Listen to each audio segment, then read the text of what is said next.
नमस्कार, मैं विशाल। एक बार फिर से आप सभी का स्वागत है। मैं जिस घटना का जिक्र आपसे करने जा रहा हूं ये पूरी तरह से सच है, सत्य पर आधारित है।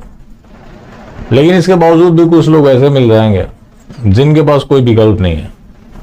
तो आपको इस विकल्प गैंग से भी सावधान रहने की जरूरत है। सब कुछ लूट रहा है, सब कुछ दांव पर लगा हुआ है, उसके बावजूद भी बोल रहे हैं कि हमारे पास विकल्प नहीं है। जब आप उलट कर पूछ दें कि विकल्प आपने कैसे मान लिया, तो उसका कोई जवाब नहीं है। अगर मैं इस घटना का जिक्र कर रहा हूं तो मतलब इन्हें मैं समस्या बता रहा हूं, समाधान नहीं बता रहा।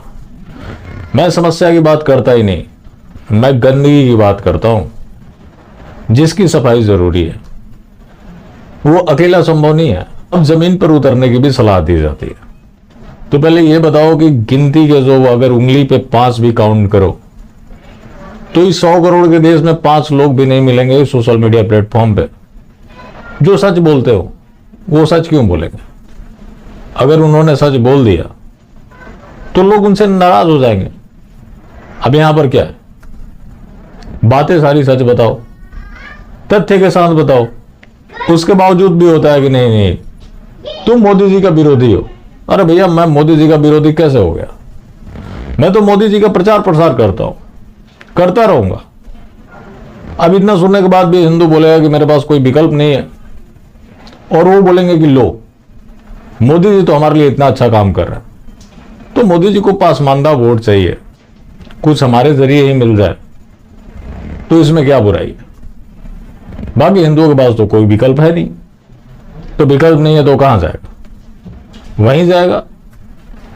होता भी है, कई बार सरकार की आलोचना करते तो बोलता है कि क्या गाय मालिक से रूठ कर कसाई के पास चली जाती है? तो वो कहीं नहीं जाएगा। तो इससे ज्यादा चिंता करने की जरूरत नहीं है। वैसे भी यार 2-3 हजार लोग देखते हैं, 2-3 हजार से क्या फर्क पड़ेगा? पंचायत का चुनाव भी डिसाइड नहीं हो पाता, लेकिन इन्हें डर लगता है। देखिए, जितनी झूठ की बुनियाद पर दीवारें खड़ी होती है वो बड़ी से बड़ी क्यों ना दिखे, बहुत कमजोर होती है। हमेशा उसको गिरने का डर बना होता है, गिरती भी है, लेकिन जब तक गिरे तब तक बहुत कुछ नुकसान कर चुके होते हैं। तो ये जो बता रहे कि जमीन पर उतर के काम करो, तो भैया जमीन पर उतर कर क्या करें? तलवार भांजना शुरू कर दे, हवा में तलवार लहराए? कुछ तो करना पड़ेगा। अब ये लोग कौन लोग हैं जो बाहर कहीं फसाद हो अपना दरवाजा बंद कर लेता है कि यार हम कम से कम बचे रहे? तो जब खुद बचे रहना चाहते हैं, अगर आपके ऊपर अटैक होते हैं, आप इनिशिएटिव नहीं लेते, तो आपका पड़ोसी कभी भी उस मामले में नहीं पड़ेगा। बहुत सिंपल सी बात है। हर किसी को अपनी लड़ाई खुद लड़नी पड़ती है। तो ये बकवासबाजी बंद कर देना चाहिए, क्योंकि ये बकवास नहीं कर रहे हो, अपने आप से झूठ बोल रहे हो। और अपने आप से झूठ बोलने वाला व्यक्ति लंबे समय तक जीवित नहीं रह पाता। जीवित रह भी ले तो उसका सब कुछ उसके आंखों के सामने लूट जाता है। तो हमारा तो काम यही है, जागो ग्राहक जागो, बस। अब इसको लेकर कौन क्या बोलता है, कितनी धमकी मिलती है, क्या होता है, ये एक अलग मामला है। लेकिन सच से विमुख नहीं हो सकते, क्योंकि सच से विमुख हो गए तो कोई अमरता का वरदान तो नहीं मिल जाएगा। अब जमीन वालों को भी बता दो कि हमें सुरक्षा गार्ड में रख लो। ये तय है कि हमें मारने के बाद ही कोई आपके घर में एंटर करेगा, क्योंकि अगर बच गए, बचने का एक ही तरीका होता है कि भाग खड़े हुए। अगर भाग गए तो लोग यही बोलेंगे भाई बिरादरी में अपनी नाक कट जाएगी। वो बोलना शुरू कर देंगे कि देखो पीठ दिखा कर आया। तो वो जिंदा भी मृत्यु के समान है। अब मरना तो है ही। ऐसा तो नहीं कि आपके ऊपर कभी अटैक हो, आप बच गए तो आपको अमरता का वरदान मिल जाएगा, वो भी नहीं है। तो चलिए मुद्दे पे आते हैं। कोई ऐसा दिन नहीं निकलता जिस दिन तृप्तिकरण से जुड़ा हुआ कोई मामला सामने ना आए। अभी जो मामला है प्रधानमंत्री के आर्थिक सलाहकार समिति के प्रमुख का, ये है विवेक देबरॉय। इन्होंने द वीक में अ टंग ऑफ फायर करके आर्टिकल लिखा है। उसमें इन्होंने मां काली और भगवान शंकर का नग्न तस्वीर दिखाया। अब प्रधानमंत्री के आर्थिक सलाहकार समिति के अध्यक्ष का इस तरह का कृत्य, प्रधानमंत्री जी अगर हिंदुइज्म से प्यार करते हैं, थोड़ी सी भी आस्था है, तो इन्हें बाहर का रास्ता दिखा दिया जाना चाहिए, लेकिन ऐसा नहीं होगा। हिंदुओं को भी फर्क नहीं पड़ रहा है। सोचिए किसी और मजहब के आराध्य के साथ ऐसा हुआ होता, अब तक क्या होता? वो निकाल दिए गए होते, उनके खिलाफ कई एफआईआर दर्ज हो गए होते, लेकिन यहां चर्चा भी गायब है। तो ये जो मास्टर स्ट्रोकवादी जमात है, ये भगवान के भी सगे नहीं है, क्योंकि इन्होंने एक नेता को भगवान मान लिया है और अपना तारणहार मान लिया है, जिसका परिणाम है कि इनको भगवान का भी अपमान नहीं दिखता। नुपुर शर्मा ने हदीस में लिखी हुई बात को दोहरा के दी, उन्हें पार्टी से बाहर का रास्ता दिखा दिया गया। चूंकि कतर ने संज्ञान ले लिया, वहां हमारे प्रधानमंत्री जी के हुक्मरान है, तो उनके संज्ञान लेते ही ये सक्रिय हो गए। अब हिंदुओं के पास कोई देश नहीं है, कोई देश इसके ऊपर आवाज नहीं उठाएगा। देश तो छोड़ दीजिए, जो है नहीं उसके बारे में क्या सोचना। भारत में रहने वाले हिंदू के ऊपर भी कोई फर्क नहीं पड़ता। क्या मोदी जी को इन्हें बाहर का रास्ता नहीं दिखाना चाहिए? मोदी जी जरूर दिखाते हैं, लेकिन मोदी जी जानते हैं कि ऐसी गतिविधि से कोई फर्क नहीं पड़ता लोगों के ऊपर। अब इतना होने के बाद भी तो है कि भाई विकल्प नहीं है। विकल्प नहीं है तो जो है सो उसको झेलो।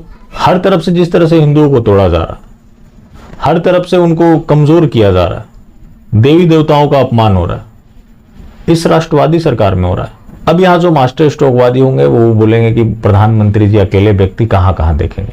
सिस्टम में पुराने वामपंथी बैठे हुए हैं जो इस तरह के कृत्य कर देते हैं, लेकिन जब प्रधानमंत्री कहीं देख नहीं सकते, मामला संज्ञान में आ गया, तो उनको संज्ञान तो लेना चाहिए, लेकिन वो संज्ञान नहीं लेंगे, क्योंकि उन्हें पता है कोई आउटरीच नहीं होगा। और मैं तो इसे सहमति के रूप में देखता हूं। अब इन्होंने जितना तृप्तिकरण किया है उतना तो खैर किसी ने नहीं किया, ये लोग खुद मानते हैं। अब इनको ये लगता है कि हिंदुओं का अपमान कराएंगे। अब बीजेपी का कोई नेता प्रत्यक्ष तौर पर हिंदू का अपमान नहीं करेगा, सिस्टम में बैठे लोगों से कराया जाएगा। अगर नहीं कराया जाएगा तो इनको संज्ञान लेना चाहिए। अगर संज्ञान नहीं लेते हैं तो ये माना जाएगा कि ये इनकी सहमति से हो रहा है। पसमानदा को खुश भी करना है, खुश होगा तभी तो वोट करेगा। और वोट करने के लिए क्या करना पड़ेगा? उसका समर्थन किस चीज के ऊपर टिका हुआ है कि कौन कितना बड़ा हिंदू द्रोही है। तो आज हिंदू द्रोही बनने की होड़ सी चल पड़ी है। उस होड़ में देखिए अभी क्या क्या होता है, अभी बहुत कुछ देखना बाकी है। यही काम तो एमएफ हुसैन ने किया था। मास्टर स्ट्रोकवादी आज भी कांग्रेस सरकार को उसके लिए जिम्मेवार मानते हैं। तो विवेक देवरॉय के लिए कौन जिम्मेवार है? ये बोलने से बात नहीं बनेगी। सिस्टम में वामपंथी बैठे हुए हैं, उसको चुना किसने? अगर आपने पूर्ववर्ती सरकार के लोगों के साथ कंटिन्यू किया, मतलब आप उसकी नीतियों को आगे बढ़ाना चाहते थे, जो कि आपने बढ़ाया है। आपकी नीतियां कांग्रेस से शुरू होकर आज कांग्रेस से भी ज्यादा खतरनाक होते होते जाकर मुस्लिम लीग पर टिक गई। जो मुस्लिम लीग की विचारधारा थी उसी विचारधारा पर ये लोग चल रहे हैं। अब हमारे देवी देवताओं का अपमान हो और हम भूले भी ना, क्योंकि हमारे पास विकल्प नहीं है। तो भैया जिनके पास विकल्प नहीं है वो अपना विकल्प का रोना रोए।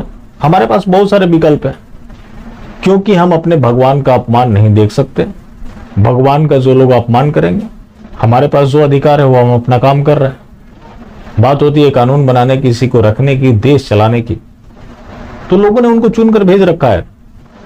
जो इस तरह की समस्याएं हैं उसका समाधान वही लोग ही करेंगे, कोई आम आदमी नहीं कर सकता। अब क्या हिंदू जाकर कानून बनाएगा? मतलब कहीं भी ये लोग कोई भी बात उठाकर रख देते हैं जिससे ही कुकर्मों को ढका जाए। मां काली और भोलेनाथ का इस तरह का अपमान, उसके बाद भी चारों तरफ सन्नाटा, और लोग हिंदुत्व के लिए कर रहे हैं, और लोग हिंदुत्व के लिए जी रहे हैं, और हिंदुत्व जाग गया है। हिंदुत्व के लिए नहीं जी रहे हैं, हिंदुत्व नहीं जागा है, सब कुछ पार्टीबाजी तक सीमित रह गया, जिसका परिणाम है कि भारतीय जनता पार्टी उसको जबरदस्त तरीके से दोहन कर रही है। और ये सब जो दिख रहा है उसी दोहन का परिणाम है। बाकी जिंदा रहें तो फिर मिलेंगे, और मिलते रहेंगे तो जिंदा रहेंगे। मिलना जुलना जारी रखें, लेकिन हाँ, मास्टर स्ट्रोकवादी बिल्कुल भी ना हो।